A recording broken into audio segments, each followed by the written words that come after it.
Hola nuevamente. En esta segunda parte, donde estamos abordando el tema de la interpretación musical, quiero recordar cómo terminé el video anterior.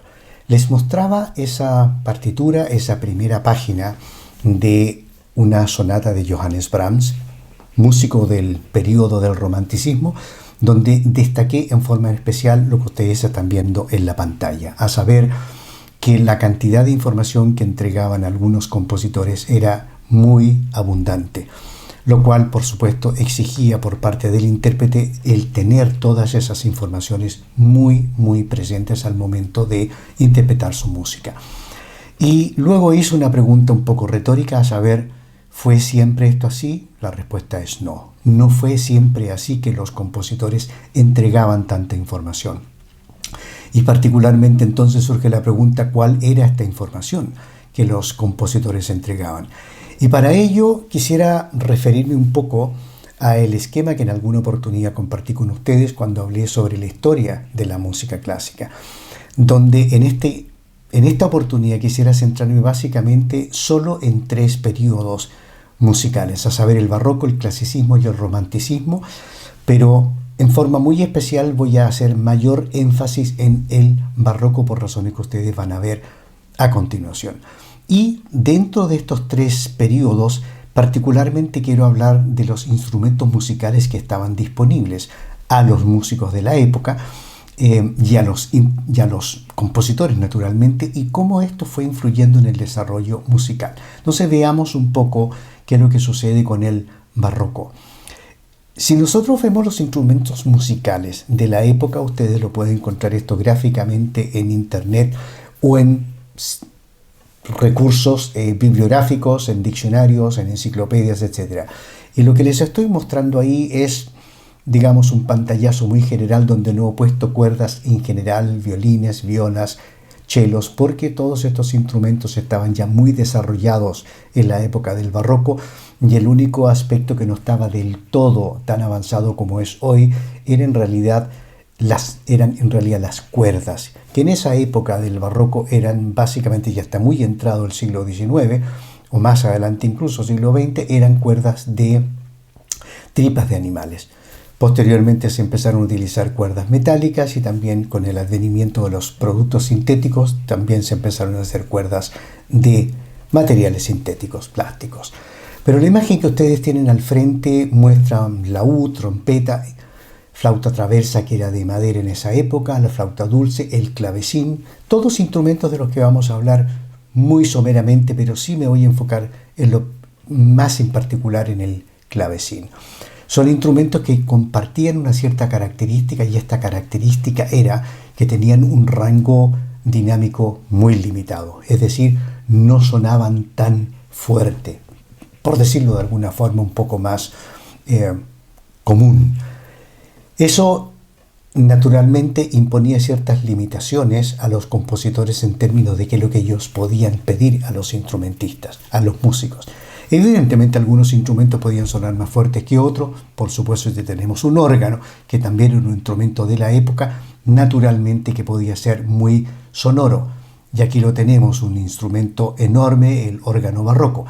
Pero si nosotros disminuimos un poco la intensidad de estos instrumentos y los comparamos con los instrumentos actuales del siglo XX, siglo XXI, vemos que hubo muchos cambios que influyeron naturalmente en la sonoridad que estos instrumentos tenían, y en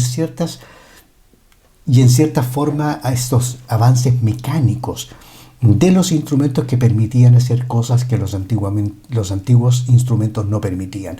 Y ustedes pueden ver en el ángulo superior izquierdo de sus pantallas la trompeta, que en realidad ya tiene válvulas, la flauta traversa deja de ser de madera y se transforma a medida que vamos avanzando en el tiempo en una flauta metálica.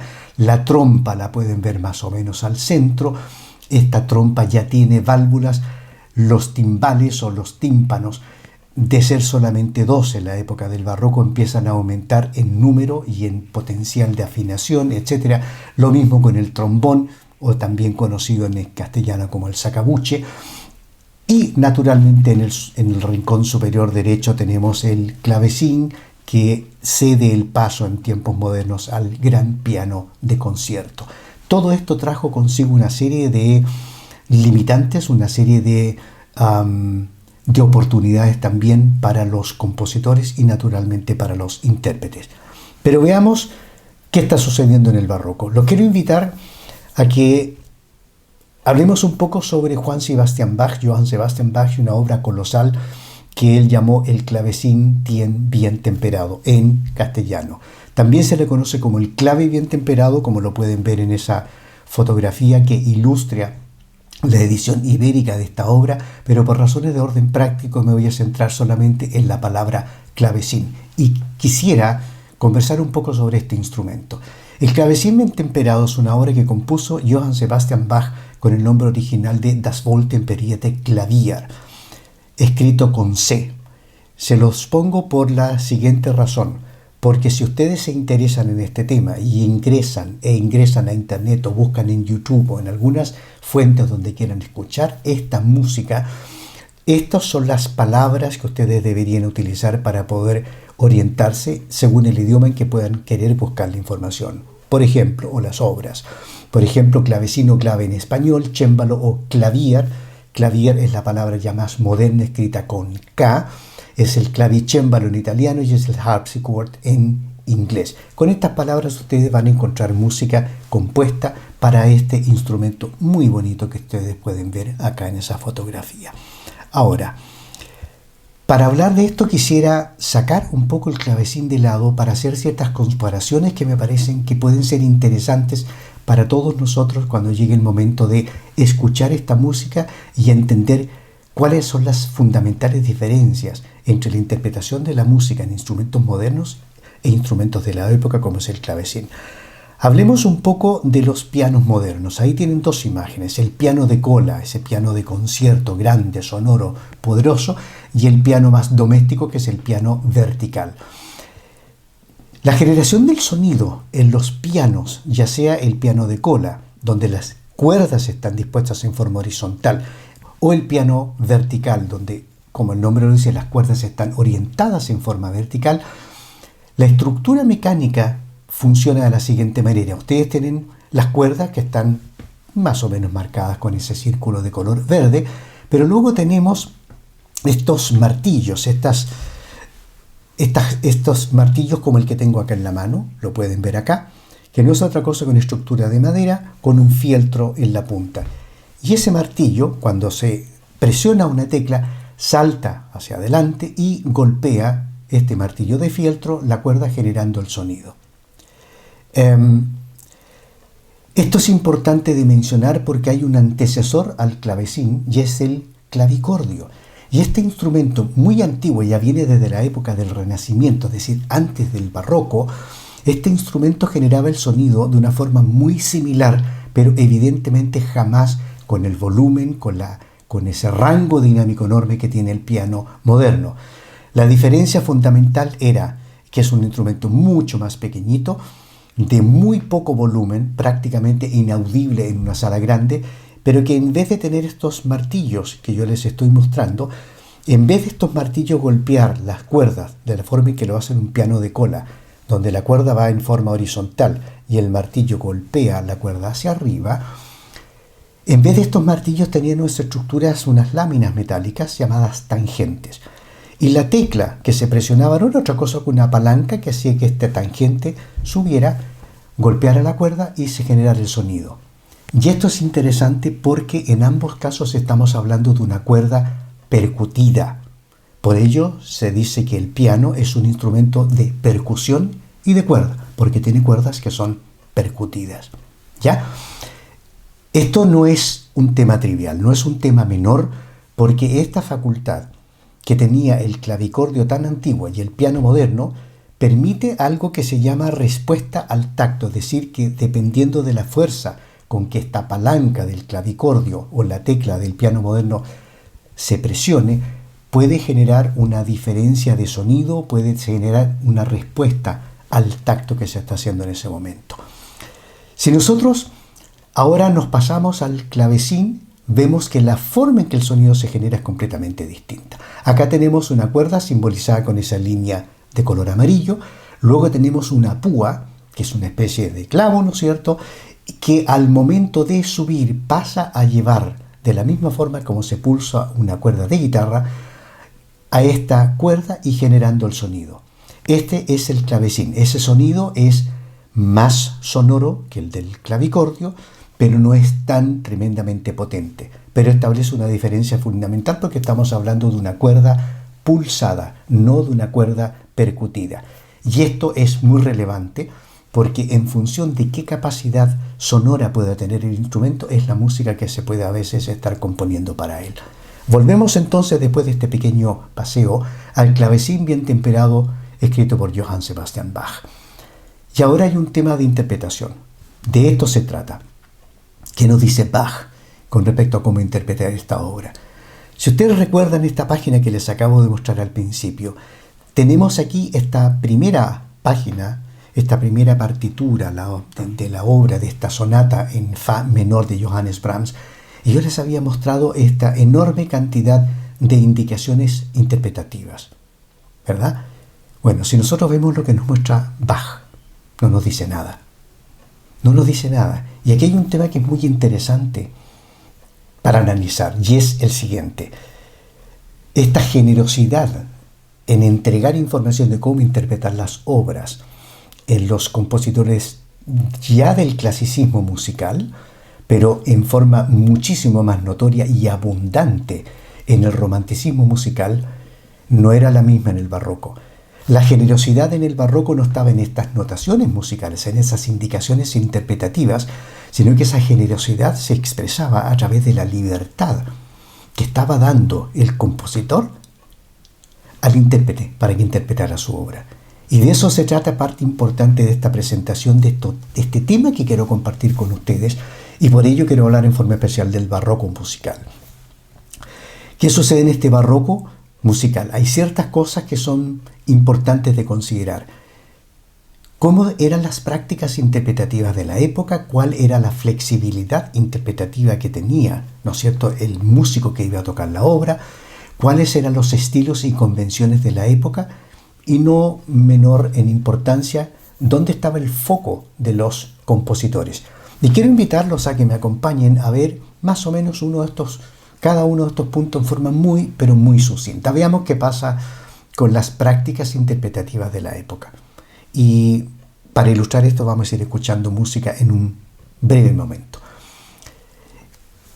En la época del barroco, la interpretación se basaba básicamente en dos cosas importantes. Una de ellas era la improvisación que podían hacer los músicos y la experiencia que tenían estos intérpretes. Detalles que no son menores, porque en un caso, ¿no es cierto?, requería el músico tener mucha experiencia, haber tocado mucho, haber leído mucho sobre manuales de interpretación y naturalmente el talento de poder improvisar. Vamos a ver en qué consistían luego esas improvisaciones. Pero estos señores músicos de la época eran profundos conocedores de los estilos y de las prácticas de interpretación de la época. Por lo tanto, el compositor partía de la base que cuando él presentaba sus notas musicales, sus partituras, los músicos que la iban a tocar entendían sin grandes informaciones qué es lo que tenían que hacer. Y aquí también hay un detalle que no es menor, y es el de los centros musicales. Había en la época del barroco, que arranca más o menos en 1600 y termina en 1750, con la muerte de Johann Sebastian Bach, existían básicamente 3 centros musicales en Europa y cada uno de ellos tenía sus estilos propios para la interpretación. De estos centros eran Italia, Alemania y Francia. Estamos hablando de una época en que estos países no estaban constituidos geográficamente de la forma que los conocemos nosotros, pero sí, desde el punto de vista del idioma, sí que tenían un cierto grado de homogeneidad. Pero no hay que considerar esto, por favor, en forma tan estricta, porque también había naturalmente un desarrollo, había una cultura de la música barroca en otros países, ¿verdad? Teníamos Inglaterra, Portugal, naturalmente España y otros. Es decir, estos eran simplemente los centros más importantes. Y vamos a ver a continuación qué tan importante podrían haber sido y en qué sentido. Pero también es importante que tengan ustedes presente que Los músicos de la época eran músicos que estaban entrenados, que tenían la experiencia suficiente para decidir aspectos de dinámica, de tempo y de ornamentación. Vamos a hablar a continuación de ello, pero antes, un pequeño alcance. Hagamos desaparecer esas imágenes y quedémonos solamente con estos tres centros del barroco: el italiano, el alemán y el francés. Fíjense que hay un hecho muy interesante y es algo que yo quisiera invitarlos a que ustedes lo investiguen por su cuenta, porque muy probablemente van a aprender mucho sobre el particular de la misma forma en que yo he tenido la ocasión de hacerlo: leer, buscar, y el que busca encuentra. Y es el tema del tono de orquesta, también llamado el tono de concierto o el tono de cámara o el tono de diapasón. Y esto es un tema muy interesante porque ese tono de orquesta es esa nota que da el oboísta de una orquesta, ¿ya?, de la orquesta que nosotros conocemos ahora y también de la época, de esa época del barroco y más adelante también. Y este señor da un tono, y ese tono hoy por convención desde el año 1936 se establece que tiene que tener una frecuencia de 440 Hz. Vamos a escuchar el sonido que ustedes, si han ido a conciertos, como seguramente lo han hecho, habrán oído más de alguna vez. Es un sonido que no es parejo, es un sonido que tiene su modulación, tiene su aumento en volumen, va disminuyendo. Fíjense, escúchense, este es el la que debe tocar el oboísta.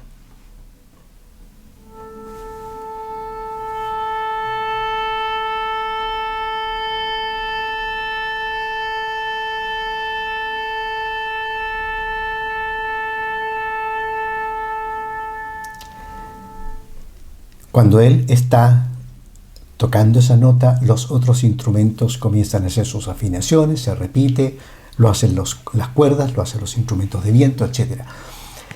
¿Cómo se llegan a estos 440 Hz? Es gracias a un genial invento llamado el diapasón, que cuando se golpea se escucha un sonido particular que tiene esta vibración. Y aquí viene algo muy interesante, y es que aunque en el periodo del barroco no existían grabaciones como para poder decir en qué frecuencia se afinaban los instrumentos, sí existieron algunos diapasones ya desde el año 1711 gracias a la creación de un señor que vamos a ver a continuación. Y es así que la literatura, esto no es invento mío por supuesto, la literatura dice que en el barroco italiano era costumbre afinar los instrumentos a 460 Hz, lo cual es bastante más elevado de los 440 actuales. Pero en el barroco alemán era 430 y en el barroco francés tan bajo como 415. En otras palabras, la afinación actual está un poco por encima del barroco alemán o de la época en que se afinaba en el barroco alemán, y bastante por debajo de los 460 Hz del barroco italiano. Detalle muy interesante, porque si ustedes tienen la oportunidad, y no quiero extenderme mucho en ello, de escuchar cuán distinto suena un instrumento afinado en estas distintas frecuencias, es bastante sorprendente. Y además tienen que tener por favor ustedes presente lo siguiente: cuando hablamos por ejemplo del clavecín, si era en el barroco italiano, esa tensión de 460 Hz, o mejor dicho, esa frecuencia 460 Hz, requería de una tensión bastante elevada en las cuerdas. Y esa tensión naturalmente se transmite al resto del instrumento. Se transmite evidentemente a ese marco de madera que tiene que sujetar las cuerdas. Y esa tensión puede ser enorme. Por lo tanto, la desafinación o el potencial de ruptura que podían tener los instrumentos era mayor. Y estos diapasones que ustedes están viendo ahí son diapasones, no sé de qué época específicamente, pero son definitivamente muy antiguos y son una muestra de lo que creó su inventor, el señor John Shore, en Inglaterra. El diapasón puede tener distintos tamaños según el tipo de frecuencia que debe entregar. John Shore lo descubrió inventó este instrumento en 1711 y lo afinó a 423,5 Hz o hercios, como se diría en castellano. Esa es la historia de este diapasón, y los diapasones de la época son un indicio que nos puede decir a qué frecuencia se afinaban los instrumentos dependiendo de en qué lugar nos encontramos. Y bien, ahora tocamos otro tema también interesante, a saber, prácticas interpretativas de la época. Lo acabamos de ver hace un par de minutos atrás, pero quiero concentrarme en esto, y es la ornamentación, porque la ornamentación tiene que ver con la improvisación. En otras palabras, se pedía que los músicos de la época, cuando hacían una ornamentación, la podían improvisar. Esto no siempre es así. Específicamente lo que vamos a escuchar a continuación es una obra de Johann Sebastian Bach, la vamos a oír con y sin ornamentación, pero antes de abordar ese tópico quisiera hacer un alcance que no es menor. Y es que cuando yo hablé del periodo del barroco y les hice escuchar en esta presentación sobre la historia de la música clásica, les hablé de una obra en particular, era una fantasía en do menor, para teclado naturalmente, y hablé de los trinos. Ahí cometí un error porque trino no es la palabra más correcta. Trino habría que eliminarlo y habría que escribir en su reemplazo ornamentación. Por la simple y sencilla razón de que los trinos son parte de las ornamentaciones, porque también existen arpegios, apoyaturas, en fin, esa lista de ornamentos que ustedes están viendo en el lado derecho de sus pantallas. El tema de ornamentación no es un tema menor. Fíjense, hay textos que hablan específicamente acerca de la ornamentación en la música barroca o incluso en el post-barroco. Y hay además discos compactos donde hablan del arte de la ornamentación y el embellecimiento, tanto en el Renacimiento como en el barroco musical.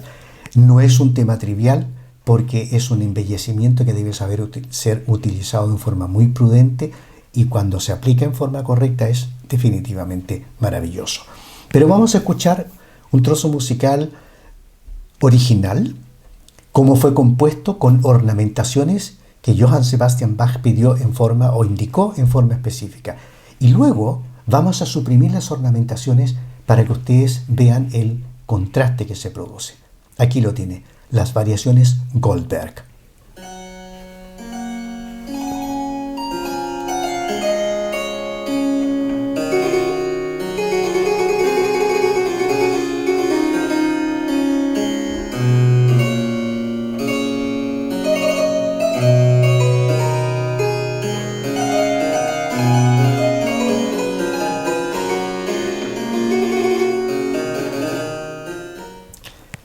Ahora le vamos a suprimir las variaciones para que ustedes puedan escuchar el contraste.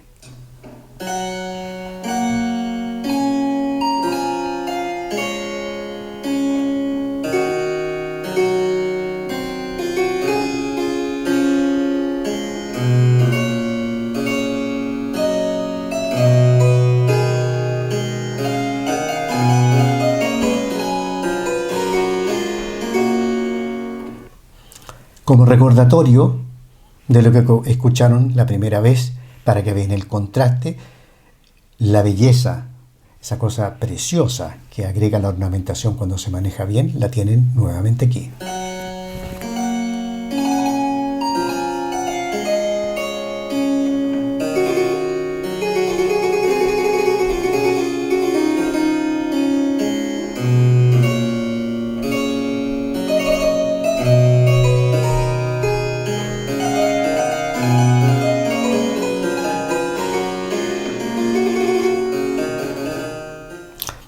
Bien, ahora vamos a hablar de un segundo aspecto, a saber, la flexibilidad interpretativa. Y este es el espacio de libertad que daban los compositores del barroco para que los intérpretes, para que los músicos realmente mostraran lo que ellos eran capaces de hacer al interpretar una obra. El punto es que los compositores de la época del barroco confiaban mucho en la capacidad que tenían los intérpretes para adaptar la música a las diferentes situaciones, los diferentes contextos en que ésta debiera ser interpretada, en que debiera ser tocada. Y eso no es un tema menor porque requería flexibilidad para tomar las decisiones correctas en el momento oportuno. En este caso se valoraba enormemente la flexibilidad que podía tener el músico en la interpretación, ya sea, por ejemplo, si se trataba de un espacio reducido, de un espacio más grande donde se podía hacer otro tipo de cosas con esta música, y se esperaba concretamente que estos músicos pudieran ajustar la dinámica y el tempo, según el entorno, la acústica, las preferencias del público, etc. Es decir, el músico tenía que ser experimentado y tenía que tener una vasta cultura en este sentido. Y yo les quiero llamar la atención sobre esto de ajustar la dinámica y el tempo, porque tempo y dinámica no eran el foco principal de la música en este sentido, en el barroco, porque los instrumentos no todos tenían este amplio rango dinámico que acabamos de comentar al principio cuando hablamos de los instrumentos modernos, y porque el tempo también estaba marcado fundamentalmente por algunas cosas que eran características de la época y que lo vamos a ver a continuación. ¿Qué pasa con el estilo y convención? Y aquí vuelvo a este tema. Existían ciertas convenciones sobre dinámica y tempo que eran implícitas en la forma en que los músicos escribían su música en esa época. Y los músicos la conocían a través de su formación y de su experiencia. Por lo tanto, no necesitaban, por así decirlo, de parte del compositor que se le dijera esto es lento, es rápido, es aquí, es allá.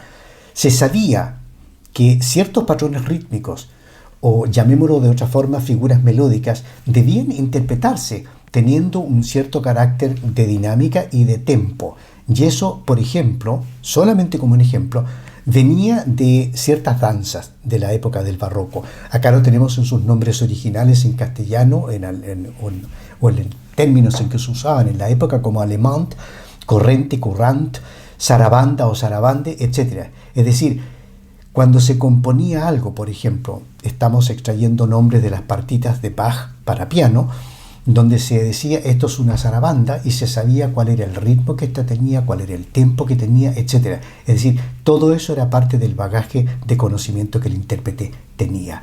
Y finalmente el foco de los compositores evidentemente era distinto del foco de los compositores del romanticismo. Por ejemplo, en el barroco, la concentración fundamental estaba en el contrapunto y en la armonía, es decir, este desarrollo de melodías diferentes pero que se iban tocando en forma simultánea, en un diálogo muy interesante y naturalmente la armonía. La atención, por lo tanto, dado los aspectos de dinámica y de tempo, no era tan prioritaria como en el caso del clasicismo y el romanticismo.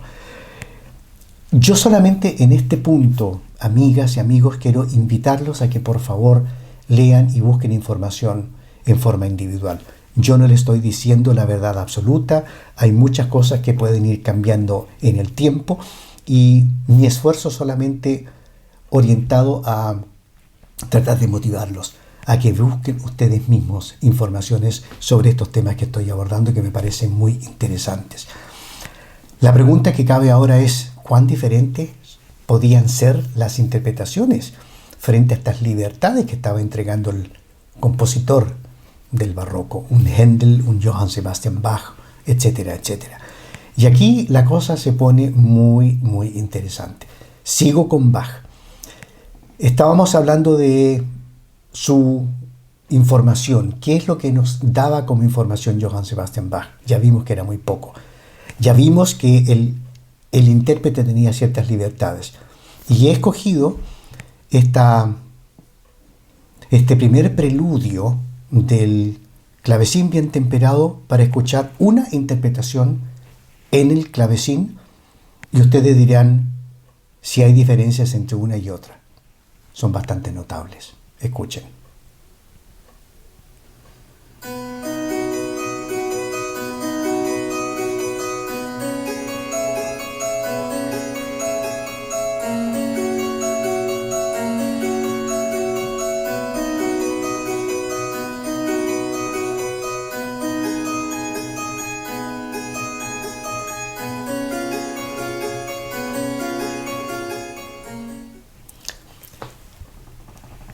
Como se habrán dado cuenta, hay un ritmo, hay una velocidad bastante moderada. Fíjense en la segunda interpretación.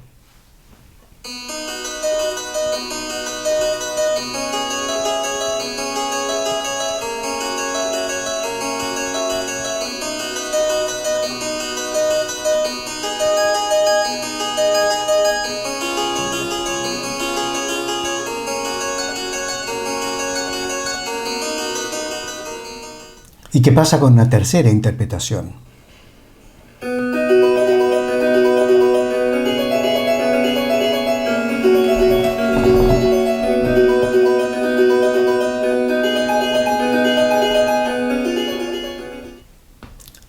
Ahí pueden ver ustedes dónde estaba esta libertad que daban los compositores, porque no está escrito en ninguna parte cuál era el tempo que esta obra requería para su interpretación.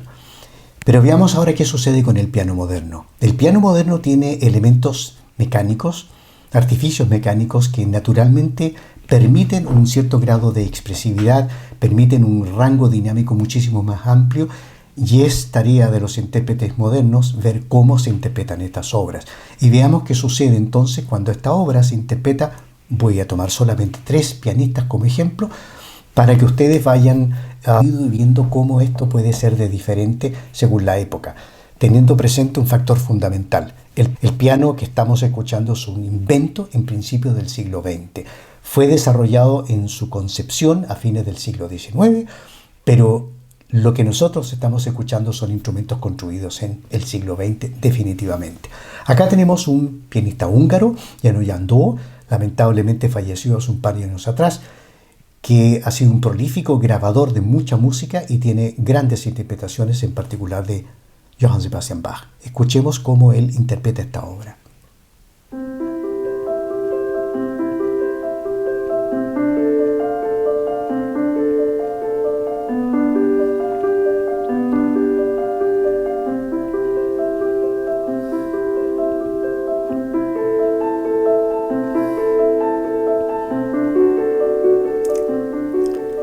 La segunda interpretación está en manos de un pianista canadiense, Glenn Gould, donde hay un detalle interesante en la forma en que él destaca ciertas notas de acá.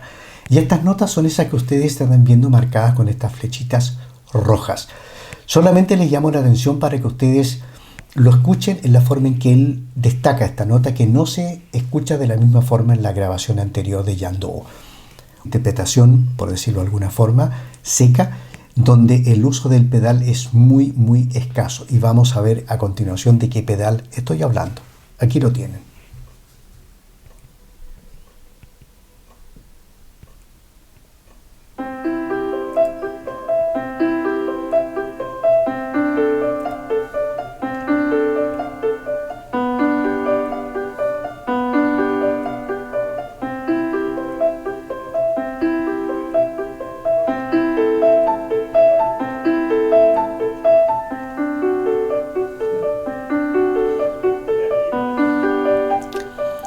Queda claro que el contraste con la grabación anterior es grande.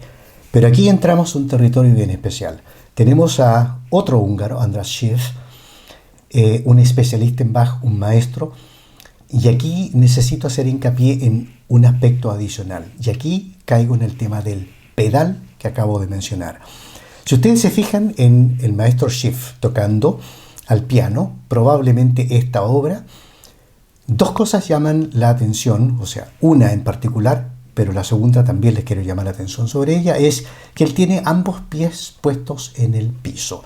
Él no está tocando los pedales. ¿Cuáles son estos pedales? Y este es un tema interesante. Entre las patas del piano hay una estructura que cuelga llamada lira, y en esta lira se encuentran 3 pedales. El que me interesa comentar es el pedal de la derecha, llamado pedal de resonancia. Este pedal, y que me perdonen aquellos de ustedes que estén viendo este video, si ya lo saben, esta es una explicación que doy para quienes a lo mejor desconocen estos pequeños grandes aspectos del piano moderno, porque este pedal de resonancia es un invento moderno, no existía en la época de Johann Sebastian Bach. ¿Qué hace este pedal de resonancia? Es simplemente que es un mecanismo que permite que cuando se presiona una tecla y se aprieta el pedal de resonancia, en el momento que este se activa, uno puede sacar la mano de la tecla y la nota sigue sonando, sigue resonando. Es sumamente importante porque como este pedal no existía en la época de Bach, la interpretación de sus obras requiere que se tenga ese aspecto presente. Sin embargo, hay muchas grabaciones actuales en piano moderno donde a veces se hace uso y también abuso de este pedal de resonancia. El maestro Schiff es extraordinariamente prudente en el uso que hace de este pedal. Lo usa, pero lo usa de una forma magistral, donde muchas veces ni siquiera se nota. Básicamente, todo este efecto de resonancia que él consigue con su técnica interpretativa se basa nada más que en el trabajo que hace con sus manos, con sus dedos y no con el uso de este pedal. Para que ustedes escuchen en qué consiste la diferencia entre un pedal de resonancia aplicado y no aplicado, vamos a escuchar un trozo muy breve de una obra muy linda, por cierto, de Claude Debussy, Claro de Luna. Primero lo vamos a escuchar con pedal y luego sin pedal. Aquí lo tienen.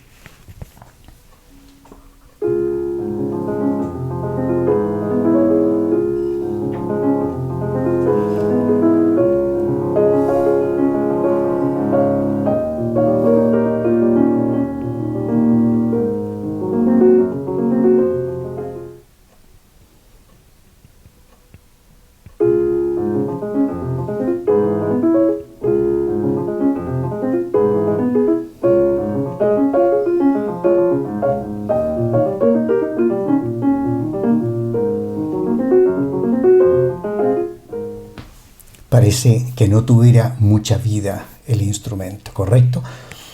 Ahora escuchemos en la interpretación del maestro Schiff de este preludio, el primer preludio de esta magistral obra, el clavecín bien temperado. Sin uso de pedal, pero sí también, al igual que Glenn Gould, haciendo destacar un poquito esa nota que ustedes vieron en las flechas cuando escuchamos la versión de Glenn Gould. Aquí lo tienen.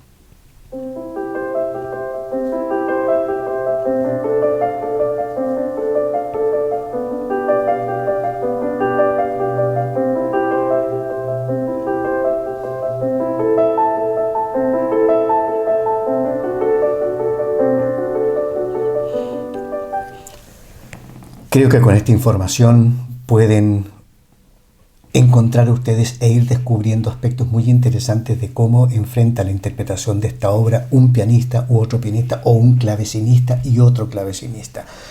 Otro ejemplo interesante para que vean ustedes las libertades que se podían permitir y que se pueden permitir hasta el día de hoy algunos intérpretes. Y este intérprete puede ser un clavecinista, puede ser un violinista, un flautista o un director de orquesta. Veamos qué sucede con esta preciosa obra, el concierto para clavecín en re menor de Juan Sebastián Bach. ¿Qué es lo que nos dice Bach sobre el particular? Nos indica solamente que hay un bemol, por eso está la composición en la tonalidad de re menor. Tenemos que en la parte de arriba de su puño y letra escribe que es un concierto a cémbalo, concertato a violino, viola e continuo. En otras palabras, concierto para clavecín o cémbalo con violín, viola y continuo. Y finalmente nos indica al comienzo que este trozo está tocado al unísono, es decir, todos esos instrumentos, cuerdas, por cierto, tocan la misma melodía a la misma altura.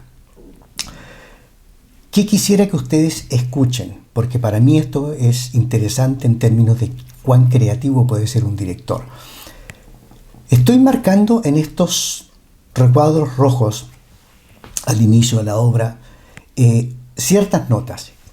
Y el director de orquesta se permite una cierta libertad, y es que hace un énfasis especial en esas notas, con algo que podríamos decir que es un marcato, no es un sforzato, es marcato, es decir, pone un énfasis especial, y ya a partir del segundo, tercero y cuarto recuadro vemos dos cosas interesantes.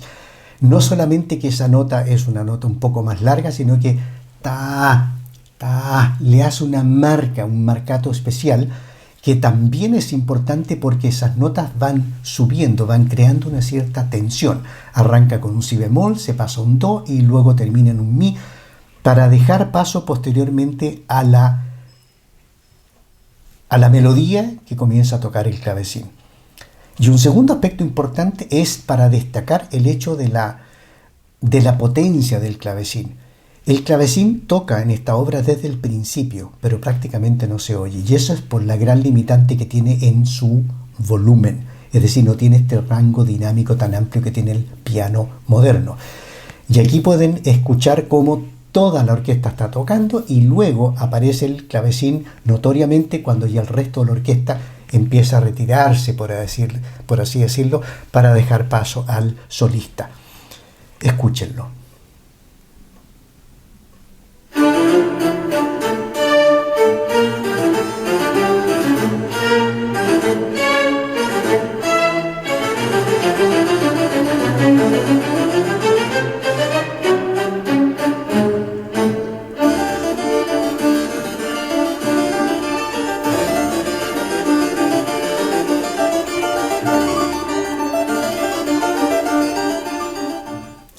Segunda interpretación, la misma obra, pero sin el énfasis que acabábamos de ver en esas notas que puse en el recuadro. El recuadro lo voy a mostrar igual, pero para que ustedes vean si ese énfasis, ese marcato es tan notorio como en la interpretación anterior.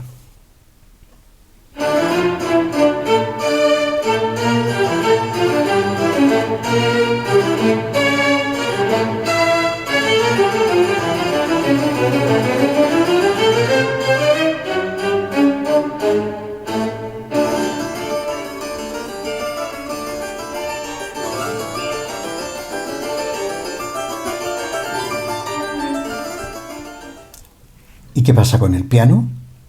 Aquí pueden ustedes escuchar en forma absolutamente notoria cómo el piano sí se escucha en forma clarísima desde el principio, precisamente gracias a esta enorme capacidad que tiene el piano de generar un volumen de sonido muy potente, muy amplio. Ese es el rango dinámico que permite el piano moderno. Escúchenlo.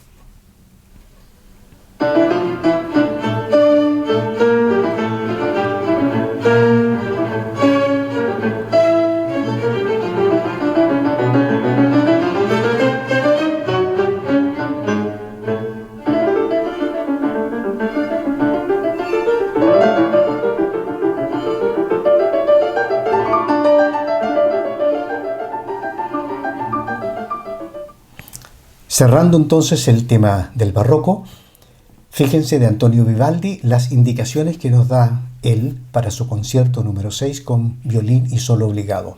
Allegro. No nos dice nada más, nos dice los instrumentos que van a tocar, pero no nos dice nada más. ¿Qué es lo que dice Händel?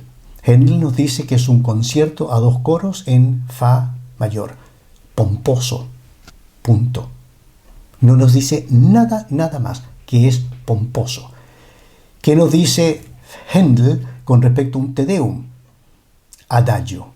Por ahí comienza, y aquí ya empieza la transición, dice que es adagio, allegro, y luego dice que es un forte, que debe tocarse en forte. Y más abajo, forte pasa a piano, a pianissimo, a forte, etc. Es decir, aquí se empieza a vislumbrar una concreta intención, un concreto deseo de parte del compositor de cómo esto debería interpretarse. Pasemos un poquito al clasicismo y veamos qué está sucediendo ahí. Tenemos que el rango dinámico de los instrumentos es creciente y lo tenemos visualizado acá. Por favor, yo he puesto una flauta travesa que es metálica. Aún esa flauta de madera se sigue utilizando, pero fue en esta época del clasicismo musical donde los instrumentos empezaron a desarrollarse en forma poderosa. En particular, el pianoforte que están viendo a la derecha, que ya no es el instrumento como el clavecín, ya ven un pedal. La trompa ya es una trompa que se sigue utilizando sin válvulas, pero que ya se empezó a desarrollar con válvulas, y lo mismo el contrabajo con ciertos avances técnicos. Es decir, quiero solamente ilustrar el punto de que los instrumentos empiezan a adquirir un rango dinámico creciente y con ello la necesidad del compositor de decir, si yo tengo la oportunidad, si se me da la ocasión, debido a que los instrumentos musicales me dan este potencial, voy a pedir que esto se toque más piano, más fuerte, fortísimo, cosa que antiguamente no era tan fácil de conseguir con los instrumentos que acabamos de revisar en el barroco musical. Y voy a tomar tal vez una de las figuras culminantes del clasicismo, porque no solamente es un gran representante del clasicismo junto a Haydn o Mozart, sino que Beethoven tardíamente en su vida ya empieza a transformarse en un romántico, nos lleva un poco hacia ese romanticismo musical. Y quiero poner de manifiesto algo bastante interesante en cuanto a qué pide Beethoven con respecto a cómo interpretar sus obras. Fíjense, nos vamos a concentrar solamente en 4 grupos de instrumentos en los primeros, creo que son 9 compases de su sinfonía número 7, en la mayor. Estamos hablando de los siguientes instrumentos: flautas, oboes, 2 de cada uno, clarinetes, 2 también, y fagots. ¿Qué es lo que nos dice Beethoven? El tempo, que es poco sostenuto. Vamos a ver cómo de específico puede llegar a ser este señor Ludwig van Beethoven cuando eliminemos por favor todos estos otros instrumentos y nos concentremos solamente en las dos flautas. Pongamos este par de personas, dos flautistas, dos damas. A título informativo vamos a echar una mirada nada más que estas primeras dos notas que tienen que tocar ellas al unísono. ¿Qué nota toca una? ¿Qué nota toca la otra? Esto es dado por una cierta convención en que normalmente la flautista o el flautista que esté frente al atril en el lado izquierdo enfrentando el atril toca la nota melódica, la nota que va más arriba, y la segunda flauta toca la nota abajo, que es una nota más armónica, llena por así decirlo el espacio. Y esto es así también con otros instrumentos de la orquesta. Y si nosotros vamos avanzando, vemos que a medida que va avanzando la música, Beethoven nos está diciendo estas notas deben ser tocadas con un volumen fuerte. Luego se pone específico y dice, esa nota debe ser piano, pero aquí está pidiendo que una de esas notas sea forte piano, es decir, se toca primero fuerte y luego disminuye a piano. O sea, está siendo muy específico, en contraste con la otra nota que debe estar tocada en forte. Y si nosotros sacamos a nuestras flautistas y vemos el resto de los instrumentos, vemos que todos ellos tienen indicaciones también muy puntuales y no vamos a entrar en detalles en ella, pero vean que tenemos también estos fortes, estos forte piano, etcétera, etcétera. Es decir, Beethoven ya se está poniendo muy específico para. Pero hay otro detalle importante, y esto es también un tema muy controvertido, porque Beethoven agrega esta figurita, que es una nota negra y dice 69. Esa es una indicación que la da para muchas de sus obras más tardías. 108 en un caso, 88 en el otro, 88 aquí. Volvamos a esta sinfonía número 7. ¿Qué significa esa nota negra y el número 69? Eso tiene que ver con un invento de la época, que es el metrónomo, un instrumento inventado en Alemania, donde un señor dijo, yo voy a conseguir un elemento que vaya generando un ruido que indique el ritmo, el tempo en que la música debe ser tocada. Este instrumento es lo que tengo acá en la mano, ya es un metrónomo, solo que es de plástico, no es de madera como el que ustedes están viendo ahí, y este instrumento tiene esta barrita que se sube y se baja y que permite que cuando va moviéndose suene más rápido o suene más lento. Así de simple, eso es todo, pero revolucionó en la época, porque en la época de Beethoven le dio a él una herramienta para decir a esta velocidad, a este tempo, es como yo quisiera que la música se toque. Y fíjense cómo funciona esto, para los que lo desconocen. El número 69 cabe entre ese 66 y 76 que corresponde al tempo adagio. Poco sostenuto es más o menos como el adagio, no es exactamente igual. ¿Y cómo funciona? En una grabación hecha con este metrónomo he puesto que son 69 pulsaciones por minuto. Es decir, esos tic, tic, tic que ustedes escucharon deben ser 69 por minuto. Y eso está reflejado en la parte de arriba. En otras palabras, se moviliza este trapecio, ¿ya?, invertido, se moviliza hasta llegar al número 69 y eso es lo que genera esto, 69. Esos son 69 golpes por minuto. Pero aquí hay un truco que es importante, no es un truco, es un problema. ¿Y por qué es un problema? Porque ha sido causa de grandes discusiones entre los verdaderos expertos en este tema. Y es que Beethoven dio muchas indicaciones metronómicas que no calzan con la realidad. Al punto que muchos directores de orquesta, muchos intérpretes dicen, no puede ser posible interpretar esta música con la indicación de tempo que él daba. ¿Por qué? Porque aparentemente hubo un error que pareciera ser descubierto, haber sido descubierto hace muy poco tiempo atrás, y ¿estaba Beethoven considerando la parte superior de este trapecio o se estaba refiriendo a la parte inferior? ¿Es un tiempo de 69 o de 112 pulsaciones por minuto? Y fíjese qué interesante, en un metrónomo de la época, esto es escrito por él, ese 108 y ese 120 escrito por él. ¿Y por qué él ponen esos dos números? Por la simple y sencilla razón de que aparentemente Beethoven en su partitura le puso un signo interrogatorio. Y ese signo era, ¿a qué me debo referir yo? ¿Al número de arriba o al número de abajo? ¿108 o 120? pulsaciones por minuto. Y esa diferencia es significativa. Y esa puede ser la explicación por la cual hay tanta controversia de cómo interpretar las obras de Ludwig van Beethoven, cuando tienen estas indicaciones.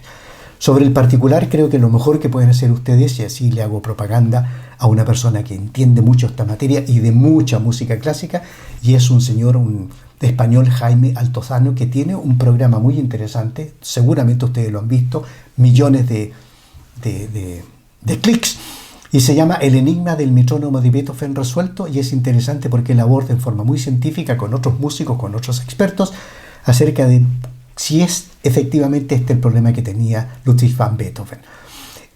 Y ahora quisiera pasar muy brevemente, para terminar esta sesión, al romanticismo musical. Aquí solamente les voy a mostrar una partitura donde queda muy claramente lo que es el romanticismo en términos de la exigencia del compositor en torno a cómo ellos querían que sus obras se interpretaran. El gran compositor y director de orquesta, Gustav Mahler, austríaco, donde fíjense lo que dice para el segundo movimiento de su sinfonía número 2. Él dice que tiene que ser un andante moderado, muy suave, nunca apresurarse, gracioso. ¿Se acuerdan cuando vimos que había un compositor, Vivaldi, que dijo pomposo? Eso era todo, pomposo. Bueno, aquí dice andante moderato, muy suave, nunca apresurarse, gracioso. Luego le da indicaciones al director de orquesta. Advertencia para el director, del alemán, traducido directamente: realizar todas las acentuaciones en forma consecuente. Luego pide que al inicio, desde un comienzo del primer compás, siempre piano y gracioso. Luego está pidiendo aquí que sea staccato, y abajo que esas notas de los contrabajos sean en pizzicato, es decir, pulsando la cuerda. Es decir, a ese grado de precisión llegan estos compositores del romanticismo para pedir que sus obras sean interpretadas. Y créanme, amigas, créanme, amigos, estamos viendo la punta del iceberg. Hay mucho por descubrir, hay mucho por estudiar, pero quiero nada más llamarle la atención sobre esto. Nos enfrentamos a un abanico, no solamente de notas, sino que de indicaciones que nos dan en su notación musical los compositores. Y todo esto es lo que el compositor pide que el intérprete tenga presente. Y eso es lo que hace el trabajo del intérprete, cualquiera que éste sea. Puede ser un flautista, un violinista, un oboísta, un arpista, lo que sea, un director de orquesta. Está pidiéndole una enorme cantidad de trabajo, de concentración, de estudio, de madurez, etc. Y eso es lo que hace el prodigio de la música, y en particular el prodigio de una interpretación adecuada, de una bella interpretación. Resumiendo, que a diferencia del conocimiento científico, donde la especialización generalmente conduce a grandes avances, en el caso de la música la esencia es su totalidad. Fíjense en lo siguiente, si ustedes piensan en un médico que está especializado en cirugía de manos, mientras más especializado sea y más enfocado sea él en las manos, lo más probable es que vaya a lograr hacer cosas magníficas. Pero él está trabajando solamente con las manos, no está trabajando con el todo. En la música no podemos tener un especialista en acordes, o un especialista en arpegios, o en trinos, o en ornamentos. En el caso de la música es el todo lo que importa. Por eso que se dice que la esencia de la música reside en su totalidad. ¿Y cuál es el problema? Que si nosotros no mantenemos un equilibrio entre intelecto y emoción, todo esto puede generar una falla enorme en el fundamento de la interpretación, poniendo toda la estructura de la obra en peligro. Es en el fondo la diferencia básica entre entender y comprender, donde entender no es otra cosa que el conocimiento básico, tener claridad cognitiva sobre una obra musical, y en el caso de la comprensión de la misma, es tener un conocimiento muy profundo, contextualizado y aplicable a la obra. Esa es la gran diferencia entre una buena y una extraordinaria interpretación, o una no tan buena interpretación y una buena. Y tomando una cita del gran Gustav Mahler, con el que cierro esta presentación, él lo dijo en forma brillante: lo mejor de la música no está en las notas. Es decir, busquen ustedes mismos la respuesta, está en aquello que aporta el músico, el intérprete, y que no está escrito en la partitura. Me despido con esto y los dejo invitados para la tercera sesión de interpretación musical. Espero que me sigan y espero que les haya gustado. Muchas gracias por acompañarme.